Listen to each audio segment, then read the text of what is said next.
Hi there. So let's read on in Baron Trump's Marvelous Underground Journey. We're at chapter 10. And if you missed any, look up Storytime playlist on my channel, and they're all in there. So let's go over here and we'll begin. Chapter 10. Lord Bulger and I were more than pleased with our new friends, Dr. Nebulosus, Dr. Amber Opaque, and Lord Conacure. Although so eager were they to make us thoroughly comfortable that they overdid the matter at times and left me scarcely a moment to myself in which to make an entry in my notebook. They were extremely solicitous lest in my ignorance I should set down something wrong about them. For, Sir Amber Opaque, now that thou hast found the way to this underworld of ours, little Baron, I feel assured that we shall have a number of visitors from thy people every year or so, and I have already issued orders to have extra beds made as soon as the wood can be quarried. Dr. Nebulosus gave me a very interesting account of the various ailments which the Mickey suffer from. All sickness among our people, little Baron, said he, is purely mental or emotional, that is, of the mind or feelings. There is no such thing as bodily infirmity among us. Wine and strong drink are unknown in our world, and the food we eat is light and easily digested. We are never exposed to the danger of breathing dust-laden atmosphere, and while we are an active and industrious people, yet we sleep a great deal, for as our laws forbid the use of lamps or torches, except for the use of those toiling in the dark chambers, it is not possible for us to ruin our health by turning night into day. We go to bed the very moment the river of light ceases to flow. The only ailment that ever gives me the least trouble is Baryophorsenia. Pray, what is the nature of that ailment? I asked. It is an inclination to be too happy, replied Dr. Nebulous gravely, and I regret to say that several of our people attacked with this ailment have shortened their lives by refusing to take my remedies. It usually develops very slowly, beginning with an inclination to giggle, which after a while is succeeded by violent fits of laughter. For instance, little Baron, when thou earnest among us,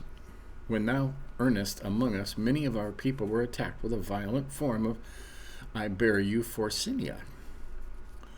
And although Master Cold Soul, the court depressor, made great efforts to check it, yet he was quite powerless to do so.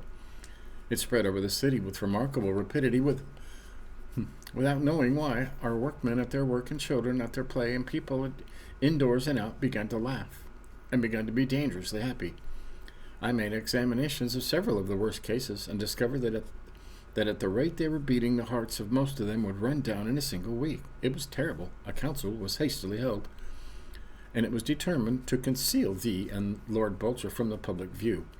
But happily my skill got the upper hand of the attack. Didst increase the number of pills to be taken? I asked. No, little Baron, said Dr. Nebulosus. I increased their size and covered them with a dry powder, which made them extremely difficult to swallow, and in this way compelled those taking them to cease their laughing. But there were a number of cases so violent that they could not be cured in this way. These I ordered to be strapped at the waist with broad belts, and to have their mouths held pried open with wooden wedges, as thou mayest understand. This made laughing so difficult that they speedily gave it up altogether. Ah, little Baron, continued the wise doctor with a sigh, that was a sorry day for the human race when it learned how to laugh. It is my opinion that we owe this useless agitation of our bodies to you people of the upper world. Exposed as ye were to piercing winds and biting frost, ye contracted the habit of shivering to keep warm, and little by little the shivering habit grew upon you, that ye kept up the shivering whether you were cold or not, and ye called it by another name. Now my knowledge of the human body teaches me that this quivering of the flesh is a very wise provision of nature to keep blood in motion, and in this way to save the human body from perishing from the cold. But why should we quiver when we are happy, little Baron? All pleasure is the thought, and yet the very moment when we should keep our bodies as in perfect repose as possible, we begin this ridiculous shivering. Do we shiver when we look upon the beauties of the river of light, or listen to sweet music, or gaze upon the loving countenance of our gracious Queen Galaxa? But worse than all, little Baron, this senseless quivering and shivering, which we call laughter, unlike good, deep, long-drawn, wholesome sighs, empty the lungs of air without filling them again, and thus do we often see these giggles and laughters fall over in fainting fits, absolutely choked by their own wild and unreasoning action. I have always contended, little Baron, that we alone of all animals had the laughing habit, and I'm I am now delighted to have my opinion confirmed by my acquaintance with the wise and dignified Lord Bulger. Observe him. He knows quite as well as we what it is to be pleased, to be amused, to be delighted, but he doesn't think it necessary to have a recourse in fits of shivering and shuddering. Through the brightened eye, true window of the soul, I can see how happy he is. I can measure his joy and take note of his contentment. I was delighted with this learned discourse of the gentle Dr. Nebulosus, and made notes of it, lest the points of his argument might escape my memory. The more pleased was I, in that he proved my faithful Bulger was to be so wisely constructed and regulated by nature. I made particularly inquiry of my friends, Sir Amber O'Pake and Lord Conyucor, as to whether Queen Galaxa ever had any trouble in governing her people. None whatever, was the answer. In many a long years it has only been necessary on one or two occasions to summon the Mikaminki before the magistrate and examine his heart under a strong light.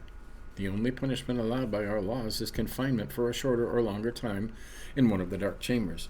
The severest sentence ever known to have been passed by one of our magistrates was 12 hours in length. But in all honesty, we must admit, little baron, that falsehood and deception are unknown amongst us, for the simple reason that, being transparent, it is impossible for a Mikaminki to deceive a brother without being caught in the act. Therefore, why make the attempt? The very moment one of us begins to say one thing he is thinking another, his eyes cloud up and betray him, just as the crystal clear weather glass clouds up at the approach of a storm on the upper world. But this, of course, little baron, is only true of our thoughts. Our laws allow us to hide our feelings by the use of the black fan. No one may look upon another's heart unless its owner wills it. It is a very grave offense for one Mikaminki to look through another without that one's permission. But as thou wilt readily understand, inasmuch as we are by nature transparent, it is utterly impossible for a marriage to prove an unhappy one, for the reason that when a youth declares his love for a maiden, they both have the right by law to look upon each other's hearts, and in this way can tell exactly the strength and the love they have for each other. This and many other strange and interesting things did my new friends, Dr. Nebulosus, Sir Amber O'Pake, and Lord Conyucor, impart unto me. And right grateful was I to good Queen Galaxa for having chosen them for me. Good friends are better than gold, although we may not think it at the time. And there you go. Where are we at? So let's go on and do chapter 21 as well, okay? Chapter 21, or 11, I'm sorry, it's chapter 11. From now on, Lord Bulger and I made ourselves perfectly at home among the Mikiminkis. One of the royal barges was placed at our disposal, and when we grew tired of walking about and gazing at the wonders of this beautiful city of the underworld, we stepped aboard our barge and were rowed hither and thither on the glassy river, and if I had not seen it myself, I never would have believed that any kind of shellfish could ever be taught to be so obliging as to swim to the surface and offer one of their huge claws for our dinner, politely dropping it in our hand the moment we laid hold of it. On one of the river banks, I noticed a long row of wooden compartments looking very much like a grocer's bins. But you may think how amused Bulger and I were, upon coming closer to this row of little houses, to find that they were turtle nests, and that quite a number of the turtles were sitting comfortably in their nests, busy laying their eggs, which, let me assure you, were the most dainty tidbits I ever tasted. I think I informed you that the river flowing through Gagaland was fairly swarming with delicious fish, the carp and sole being particularly delicate in flavor, and knowing as I did what a tender-hearted folk the Mikimankis are, I had been not a little puzzled in my mind as to how they had ever been able to summon up the courage enough to drive a spear into one of these fish, which were as tame and playful as a lot of kittens or puppies, and followed our barge hither and thither, snapping up the food we tossed to them, and leaping into the air, where they glistened like burnished silver as the white light sparkled on their scales. But the mystery was solved one day when I saw one of the fishermen decoying a score or more of fish into a sort of pen shut off by the river by a wire netting. Scarcely had he closed the gates when, to my amazement, I saw the fish, one after another, come to the surface and float about on their sides, stone dead. This, little baron, explained the man in charge, is the death chamber. Hidden at the bottom of this dark pool lie several electric eels of great size and power, and when our people want a fresh supper of fish, we simply open these gates and decoy a shoal of them inside by tossing their favorite food into the water. The executioners are awaiting them, and in a few instances the fish, while enjoying their repast and suspecting no harm, are painlessly put to death, as thou hast seen. Wow. One part of the city of the transparent folk which attracted Bulger and me very much was the royal gardens. It was a weird and uncanny place, and upon my first visit I walked through its path and beneath its arbors upon my toes with bated breath, as you might steal into some bit of fairyland, looking anxiously from side to side, as if at every step you expected some sprite or goblin to trip you up with a tougher spider web or brush your cheeks with their cold and satiny wings. Now, dear friends, you must first be told that with the loss of sunshine and open air, the flowers and shrubs and vines of this underground world gradually parted with their perfumes and colors, their leaves and petals and stems and tendrils growing paler and paler in hue, like lovelorn maids whose sweethearts had never come back from the war. Month by month, the dark greens, the blush pinks, the golden yellows, and the deep blues pined away, longing for the lost sunshine and the wooing breeze they loved so dearly, until at last the transformation was complete. And there they all stood, or hung, bleached to utter whiteness, like those fantastic clumps of flowers and wreaths of vines, with the feathery snow of April bills in the leafless shrubs and trees. I cannot tell you, dear friends, what a strange feeling came over me as I stepped within its spectral garden, where ghost-like vines clung in fantastic forms and figures to the dark trellises, and where tall lilies, whiter than the down of eider, stood bolt upright like spirits doomed to eternal silence, denied even the speech of perfume, and where huge clusters of snowy chrysanthemums, fluffy feathery forms, seemed pressing their soft bodies together like groups of banished celestials in a sort of silent despair, as they felt the warmth and glow of sunlight slowly and gradually quitting their souls.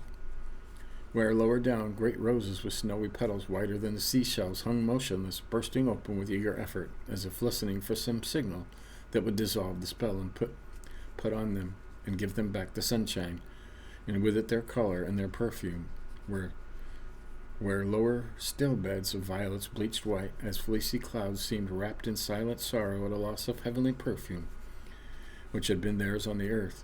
Where above the lilies heads shot long, spectral stalks of sunflowers, almost invisible, loaded at their ends with clusters of snowy flowers, thus suspended like white faces, looking down through the silent air and waiting for the sunshine that never came.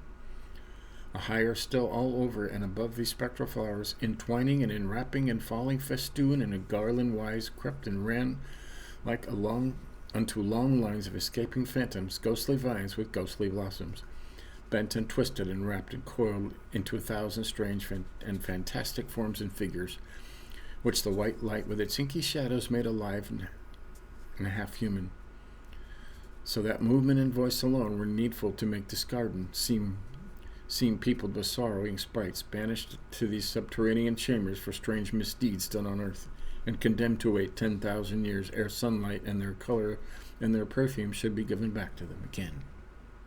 Wow. Pretty drab, huh?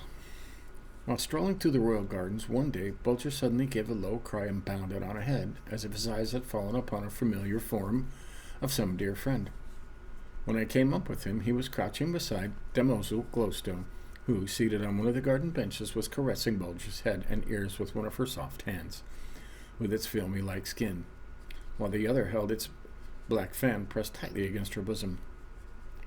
She looked up at me with her crystal eyes and smiled faintly as I drew near. "Thou seest, little Baron," she murmured. "Lord Bulger and I have not forgotten each other.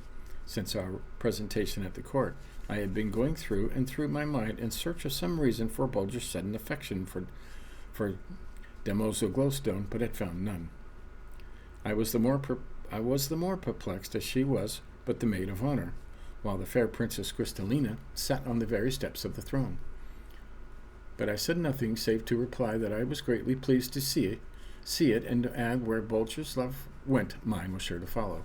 Oh, little Baron, if I could but believe that," sighed the fair damoiseau. "Thou mayest," I said. "Indeed thou mayest." "Then, if I may, little Baron, I will, and prithee come and sit beside me here, only till bid thee look not through me. Dost promise?" "I do, fair damoiseau," was my answer. "And thou, Lord Bulger, lie here at my feet," she continued, "and keep thy wise eyes fixed upon me, and thy keen ears wide open. Little Baron, if both thine and our worlds were filled with sorrowing hearts, mine would be the heaviest of them all. List to the sad, sad tale of the sorrowing maid with the speck in her heart. And when thou knowest all, give me thy wisdom. Well, there you go. So he met her in the garden, and I'm going to put a bookmark here. And there was a picture of that back here. I don't know why they don't put them in order, but they should. But we'll look at it. See, there it is. Oh, that's Princess Crystalina uncovering her heart. Oh, that's not Princess Crystalina. So, anyways, there's 2 chapters, 10 and 11. We'll continue this next time. Remember to catch up. If you haven't catch up, it's a great story. So, until next time, we'll see what Little Baron's up to. See ya.